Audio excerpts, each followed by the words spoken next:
Timnas Indonesia dibantai habis oleh Jepang. Shin Tae-yong komentar soal kalah telak Timnas Indonesia. Timnas Indonesia harus menelan pil pahit setelah mengalami kekalahan telak dari Jepang dalam lanjutan kualifikasi Piala Dunia 2026 dalam pertandingan yang digelar di Stadion Jepang. Skuad Garuda nyaris tidak mampu menciptakan peluang berbahaya ke gawang lawan. Jepang yang dikenal dengan permainan cepat dan efektifnya tampil dominan sejak menit pertama hingga peluit akhir berbunyi. Kekalahan ini mengejutkan banyak pihak, terutama mengingat performa Indonesia yang sebelumnya menunjukkan peningkatan signifikan di turnamen ini.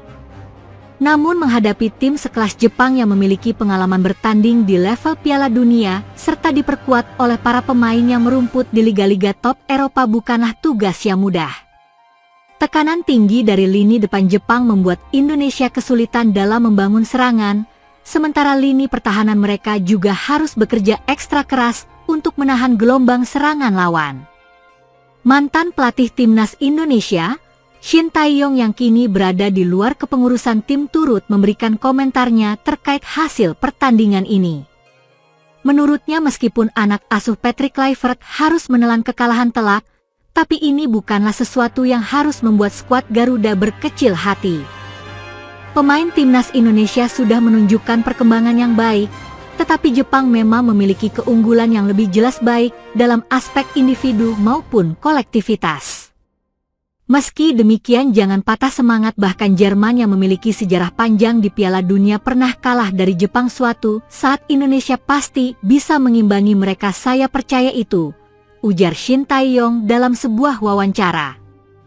Komentar Shin Tae-yong ini memberikan dorongan moral bagi para pemain dan pendukung Timnas Indonesia. Dia mengingatkan bahwa setiap tim membutuhkan proses panjang untuk mencapai level kompetitif yang lebih tinggi. Jepang sendiri tidak serta-merta menjadi tim tangguh dalam semalam. Mereka melalui proses pembangunan sepak bola yang sistematis selama puluhan tahun. Meski harus menerima kekalahan pahit dari Jepang, Indonesia telah memastikan tempat di babak keempat kualifikasi Piala Dunia 2026, suatu pencapaian yang patut diapresiasi. Ini adalah pertama kalinya Indonesia mencapai tahap ini dalam sejarah sepak bola nasional, menunjukkan bahwa tim terus berkembang dan mampu bersaing di level Asia. Keberhasilan lolos ke babak keempat menjadi bukti bahwa Indonesia memiliki masa depan yang cerah di sepak bola. Kini tantangan berikutnya adalah bagaimana tim bisa mempersiapkan diri menghadapi lawan-lawan yang lebih tangguh di fase selanjutnya. Kekalahan dari Jepang tentu bukan hanya menjadi pukulan telak, tetapi juga harus dilihat sebagai pelajaran penting bagi Timnas Indonesia. Dalam dunia sepak bola tidak ada kemenangan yang datang tanpa kerja keras dan persiapan yang matang. Pelatih serta pemain perlu menganalisis apa yang kurang dalam laga ini agar dapat mempersiapkan diri lebih baik untuk pertandingan berikutnya. Dengan strategi yang tepat, peningkatan kualitas pemain dan pengelolaan tim yang konsisten, bukan tidak mungkin Timnas Indonesia suatu hari nanti bisa sejajar dengan tim-tim elit Asia. Semangat dan tekad yang kuat akan menjadi kunci bagi Indonesia untuk terus berkembang dan mencapai impian bermain di panggung Piala Dunia kalah dengan kepala tegak. Timnas Indonesia menelan kekalahan kala menantang tuan rumah Jepang dalam laga terakhir putaran ketiga kualifikasi Piala Dunia 2026 zona Asia, Selasa, 10 Juni 2025, petang. Laga ini sejatinya sudah tak berpengaruh untuk kedua tim. Timnas Indonesia sudah dipastikan lolos ke putaran keempat usai mengalahkan Cina 1-0, Kamis pekan lalu. Di sisi lain, Timnas Jepang telah memastikan tiket ke Piala Dunia 2026 tanpa hambatan berarti. Kini, pasukan Haji Memoriasu bersiap menutup putaran ketiga kualifikasi zona Asia dengan kemenangan di kandang sendiri. Indonesia yang masih harus menempuh jalan panjang lewat putaran keempat akan memanfaatkan laga ini sebagai batu loncatan penting dalam upaya meraih sejarah. Jepang tak tersentuh di kualifikasi. Sejak debut di Piala Dunia 1998, Jepang telah menjelma menjadi langganan turnamen sepak bola paling bergengsi di dunia. Kualifikasi untuk edisi 2026 menjadi bukti konsistensi mereka. 6 kemenangan dari 7 laga, mencetak 24 gol tanpa sekalipun kebobolan di fase pertama. Pada fase kedua pun, Jepang tampil dominan. Mereka menjadi negara non-tuan rumah pertama yang memastikan lolos ke Piala Dunia 2026, bahkan sebelum pertandingan terakhir. Kemenangan 2-0 atas Bahrain pada Maret lalu menjadi penegas dominasi mereka.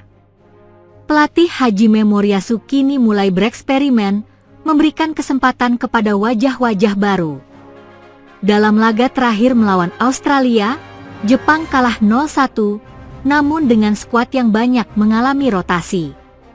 Hal serupa diperkirakan akan kembali dilakukan saat menjamu Indonesia. Indonesia dan jalan terjal menuju Piala Dunia. Sementara itu, Indonesia yang kini ditangani legenda Belanda, Patrick Kluivert, masih menjaga asa menuju Piala Dunia pertamanya. Meski gagal meraih tiket otomatis, kemenangan beruntun 1-0 atas Bahrain dan Cina memastikan langkah Garuda ke putaran keempat. Indonesia akan bersaing dengan 5 negara lainnya, Uni Emirat Arab, Qatar, Irak, dan 2 tim lain yang segera menyusul untuk memperebutkan 2 tempat langsung ke Piala Dunia. 2 tim runner-up grup nantinya akan saling berhadapan demi 1 tiket tambahan lewat playoff antar konfederasi. Meski peluang tetap ada, jalan Indonesia jelas penuh rintangan. Namun, kehadiran Kluivert membawa semangat baru, terbukti dari peningkatan performa tim di bawah asuhannya sejak Januari lalu. Pertemuan ulang dan misi pembuktian. Pertemuan ulang dan misi pembuktian. Laga melawan Jepang ini menjadi pertemuan kedua dalam kurun kurang dari setahun. Pada pertemuan pertama di Jakarta, November lalu, Indonesia dipaksa menyerah 4 gol tanpa balas. Kali ini, Garuda tentu berharap bisa memberikan perlawanan lebih ketat, sekaligus menjadikan laga ini sebagai persiapan penting sebelum memasuki babak playoff yang menentukan. Dengan kapasitas dan kedalaman skuad yang jauh lebih unggul, Jepang diunggulkan untuk kembali mencatat kemenangan. Namun bagi Indonesia, hasil bukan satu-satunya fokus. Pengalaman, konsistensi, dan keberanian menghadapi tim kuat menjadi bekal berharga untuk laga-laga penting ke depan. Meski tampil dengan rotasi, media Inggris Sportsmall tetap menjagokan Jepang untuk meraih kemenangan dengan skor 3-1. Kualitas individu dan kolektivitas yang solid menjadi senjata utama. Sementara Indonesia akan mencoba mencuri momentum dan menampilkan semangat juang. Pada menit ke-55 skor sudah 4 bagi Jepang dan 0 bagi Indonesia.